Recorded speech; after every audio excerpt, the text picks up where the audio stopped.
अस्सलामुअलैकुम नाज़रीन। पिछली किस्त के इख्तिताम पर पैथरोस अपने खुफिया तहखाने में कुछ काम करने में मसरूफ़ था। इसी दौरान खुफिया तहखाने का दरवाज़ा आहिस्तगी के साथ खुलने लगता है। ये देखकर पैथरोस अपना खंजर उठा लेता है। इस किस्त के आगाज़ में पैथरोस चौकस हो जाता है और दरवाजे की तरफ देखने लगता है, मगर इसी दौरान पैथरोस का दोस्त सैम्यून एक संदूक उठाकर अंदर दाखिल होता है। ये देखकर पैथरोस पुरसकून हो जाता है। सैम्यून संदूक को लाकर पैथरोस के सामने रख देता है और कहता है, ये तोहफ़ा उस्मान को दिया जाएगा। संदूक के अंदर कुछ बारूदी मवाद था। पैथरोस बारूद को उठाता है और उसका जायज़ा लेने लगता है। दूसरी तरफ सोगोत में बुरान अपनी ड्यूटी पर मौजूद था। इसी दौरान गोंचा सोगोत में आती है तो बुरान गोंचा के पास आते हुए कहता है, गोंचा खातून आप यहाँ क्या कर रही हैं? गोंचा एक तरफ चलते हुए कहती है, हम बाला खातून के साथ आए हैं। बुरान भी गोंचा के साथ चलने लगता है और कहता है, मैं अपनी शादी की तैयारियाँ शुरू कर चुका हूँ गोंचा। गोंचा अपना सर झुका लेती है और कहती है, अच्छा किया, अगर ऐसा है तो हमें भी कुछ न कुछ करना चाहिए। बुरान कहता है, उस्मान साहिब के बकौल जंग भी करेंगे और शादियाँ भी, और मौत की खबरों के साथ साथ विलादत की खुशखबरियाँ भी सुनेंगे, और इस तरह हम ज़िंदगी से जुड़े रहने की जद्दोजहद जारी रखेंगे। कुछ देर बाद उमर साहिब और मलन अपने सिपाहियों के साथ सोगोत में दाखिल होते हैं। ये देखकर बुरान उनके पास आ जाता है और उमर साहिब से कहता है, माजरत चाहता हूँ लेकिन मुझे आपकी तलवार लेनी होगी। उमर साहिब वजह पूछते हैं तो बुरान कहते हैं, जिरगे की हिफाजत के लिए उस्मान साहिब ने हमें यही हुक्म दिया है। ये देखकर मलन खातून परेशान हो जाती है। फिर उमर साहिब अपनी तलवार बुरान को दे देता है तो मलन खातून और बाकी सिपाही भी अपनी तलवारें हवाले कर देते हैं। इसके बाद सरदारान अंदर की तरफ चले जाते हैं। इधर जिरगे वाली जगह पर सब लोग उस्मान का इंतज़ार कर रहे थे। इसी दौरान उस्मान एक कमरे से निकलता है और नीचे आने लगता है। तमाम सरदारान की नज़रें उस्मान साहिब पर टिक जाती हैं।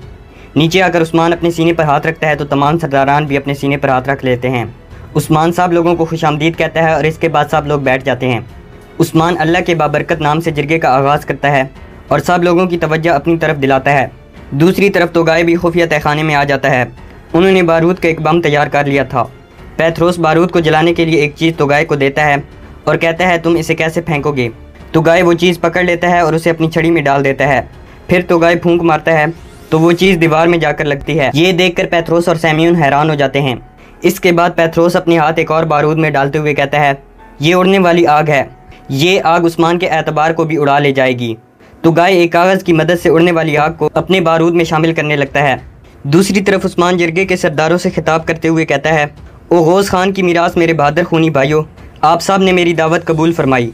अब आप लोग सोच रहे होंगे कि आपको यहाँ क्यों बुलाया गया है और आप लोगों को कौन सी खुशखबरी दी जाने वाली है। ये कहकर उस्मान खड़ा हो जाता है तो तमाम सरदारान भी उठने लगते हैं। उस्मान अपने हाथ के इशारे से उन्हें बैठे रहने का कहता है। खड़े होकर उस्मान अपनी तलवार निकाल लेता है और फिर वहाँ पड़े नक्शे पर तलवार को रखते हुए कहता है, ये एनागोल किला है जिसे हम अपनी जहानत से कमज़ोर करेंगे और अपने बाजुओं से गिराएंगे। इधर तोगाई आग जलाकर पैथरोस की बताई हुई सुरंग में दाखिल हो जाता है और जिरगे वाली जगह की तरफ बढ़ने लगता है। दूसरी तरफ मलन खातून अपनी साथी से कहती है, तादाद की ज़्यादती की वजह से सुस्त मत हो जाना। वालिद अंदर गैर मुसल्लह हैं, हमें अपनी आंखें खुली रखना होंगी। इसी दौरान बाला और गोंचा खातून भी सामने से आ जाती हैं। बाला मलन खातून को परेशान देखकर कहती है, कोई कमी नहीं रहेगी इंशाअल्लाह। मलन कहती है, मेरे बाबा तलवार के बगैर अंदर गए हैं। ये कहकर मलन एक तरफ चली जाती है। ये देखकर गोंचा बाला से कहती है, ये औरत तुमसे इस अंदाज में कब तक बात करती रहेगी? बाला कहती है, हमारी मेहमान है गोंचा, छोड़ो हम अपना काम देखते हैं। ये कहकर बाला और गोंचा वहाँ से चली जाती हैं। दूसरी तरफ जिरगे में उस्मान नक्शे की तरफ तवज्जो दिलाते हुए कहते हैं, ये सोगोत है और हमारे जनूब में युरबुक और एनोल हैं, हमारे मगरिब में बूरसा मौजूद है। उस्मान नक्शे पर मौजूद एनागोल किले में अपनी तलवार रखते हुए कहता है, हमारे और बूरसा के दरमियान रुकावट एनागोल किला है। फिर उस्मान चलते हुए कहता है, एनागोल किला सिर्फ हमारे बड़े बाज़ारों के रस्तों और बड़ी तिजारत में ही रुकावट नहीं है, बल्कि ये किला हर मौके से फ़ायदा उठाकर मुसलमानों की जानें भी लेता है। ये सुनकर तमाम सरदारान उस्मान की बातों से मुत्तफ़िक नज़र आते हैं। उस्मान अपनी जगह पर आकर खड़ा हो जाता है और कहता है, ये किला एक अजीम मकाम है और फ़तह के बाद हमारे लिए बेशुमार हमलों का रास्ता खोलने वाला है। फिर उस्मान सिपाहियों को इशारा करता है तो सिपाही रिहायशी मंसूबे सरदारान में तकसीम कर देते हैं। दूसरी तरफ तोगाई सुरंग में आगे बढ़ रहा था। तोगाई सुरंग के दरवाजे के पास पहुंच जाता है जो कि एक बावर्ची खाने में लगा हुआ था। तोगाई सुरंग से निकलकर बावर्ची खाने में आ जाता है। बावर्ची जब तोगाई को देखता है तो तोगाई पर हमला कर देता है, मगर तोगाई एक ही झटके से बावर्ची की जान ले लेता है। इसी दौरान एक और सिपाही तोगाई पर हमला करने के लिए बावर्ची खाने में दाखिल होता है, मगर तोगाई उसकी तरफ खंजर फेंक कर उसे भी मार देता है और फिर बावर्ची खाने का दरवाज़ा बंद कर देता है। तोगाई एक चिराग उठाता है और फिर बावर्ची खाने के पर्दों के पास आ जाता है और पर्दे में से उस्मान को झांकने लगता है। इधर उस्मान जिरगे के लोगों से कहता है, मैं चाहता हूँ कि हम अपने सिपाहियों को एक करते हैं। मैं चाहता हूँ हम लोग मुत्तहिद हो जाएं। और बाज़ार के मकामात बढ़ाकर एनागोल किले तक ले जाएं। मैं चाहता हूँ कि हम मुत्तहिद होकर एनागोल किले को फतह करते हैं। तोगाई भी मुसलसल पर्दे में से उस्मान पर नज़र रखे हुए था। तोगाई चिराग को नीचे रख देता है और फिर पर्दे के बिल्कुल करीब आ जाता है। इधर उमर बे कहते हैं, बात एनागोल की हो तो सब कुछ बदल जाता है, लेकिन कोलोजा हिसार को फतह करने वाला शेर एनागोल किले को भी फतह कर सकता है। उमर बे अपने सीने पर हाथ रखते हुए उस्मान से कहता है, मुझे आप पर मुकम्मल भरोसा है उस्मान साहिब। उमर बे उस्मान की तारीफ़ करते हुए कहते हैं, अर्तुरुल गाजी हमारे लिए काई कबीले के अलावा उस्मान सरदार को भी छोड़ गए हैं। हक ताला उनसे राज़ी हूँ। ये सुनकर उस्मान अपने सीने पर हाथ रख लेता है और उमर बे का शुक्रिया अदा करता है। इधर तोगाई बारूदी मवाद अपने झोले से बाहर निकाल देता है। उस्मान सरदारों से कहता है, तो फिर जद्दोजहद हमारी जानिब से और फतह अल्लाह की जानिब से होगी और एनागोल किला इस खत्ते में फतह किया गया सबसे बड़ा किला होगा। ये सुनकर सब सरदारान अपने सीने पर हाथ रख लेते हैं। तोगाई चिराग की मदद से बारूद को जला देता है। तो इसी दौरान उस्मान और तमाम सरदारान खड़े हो जाते हैं। बारूद जब फटता है तो वहाँ एक ज़ोरदार धमाका होता है, जिसका निशाना सीधा उमर साहिब को जाकर लगता है। धमाका हर तरफ धुआं फैला देता है और तमाम सरदारान को सांस लेने में दुश्वारी होती है। उस्मान सिपाहियों से कहता है, तमाम सरदारान को बाहर ले जाओ। धमाके का असर जिरगे वाली जगह के बाहर भी होता है, जहाँ मलन खातून और उसके सिपाही खड़े थे। मलन खातून जैसे ही ये मंजर देखती है तो अपने वालिद को पुकारते हुए अंदर जिरगे वाली जगह की तरफ भागती है। इधर सिपाही तमाम सरदारान को बाहर निकाल रहे थे। उस्मान और मलन उमर बे को भी पकड़ कर बाहर लाते हैं और उस्मान ऊंची आवाज़ में अपने सिपाहियों से कहता है, सारे रास्ते बंद कर दो और आने जाने वाले मकाम पर पहरा दो, कोई भी यहाँ से बाहर निकलने न पाए। इसके बाद वहाँ पर हर तरफ भगदड़ मच जाती है।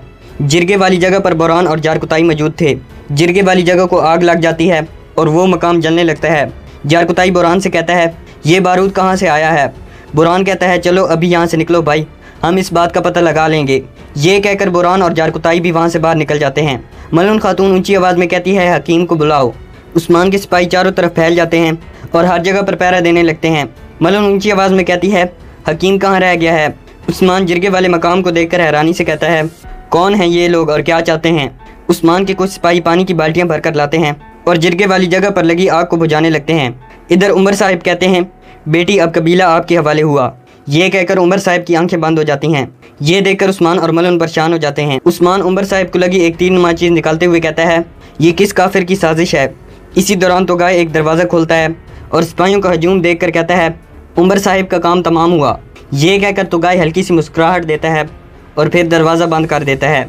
इसके बाद जब सब कुछ नॉर्मल हो जाता है तो उस्मान को अपनी सिपाहियों की क्लास लेते हुए दिखाया जाता है। उस्मान ने अपने तमाम सिपाहियों को इकट्ठा किया हुआ था और उस्मान उनसे पूछ रहा था, सख्त इंतजामात होने के बावजूद मेरे जिरगे में और मेरी मौजूदगी में सरदारों पर हमला कैसे किया जा सकता है? इसके बाद उस्मान बोरान को गिलेबान से पकड़ लेता है और गुस्से से कहता है, बोलो अब जवाब दो बोरान।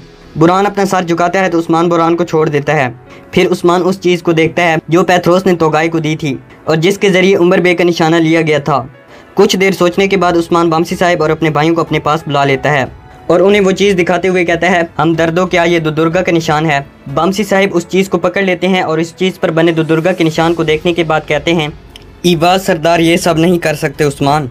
बमसी साहिब की बात सुनकर उस्मान कहता है, ईवाज सरदार हमसे मुत्तफिक नहीं थे, लेकिन इसके बावजूद मेरा दिल नहीं मानता कि ये काम ईवाज का है। उस्मान साउची की तरफ देखता है तो साउची कहता है, मगर आप इस बात पर यकीन कैसे करेंगे जनाब? उस्मान कहता है, ये शैतान का काम है। ये कहकर उस्मान तेज़ी से अपने सिपाहियों के पास आता है और उनसे कहता है, तैयार हो जाओ। उस्मान की बात सुनकर तमाम सिपाही अपने सीनों पर हाथ रखते हैं और फिर वहाँ से चले जाते हैं। उनके जाने के बाद उस्मान बमसी साहिब के पास आ जाता है और एक गहरी सोच में गुम हो जाता है। यहाँ पर इस एपिसोड का इख्तिताम हो जाता है।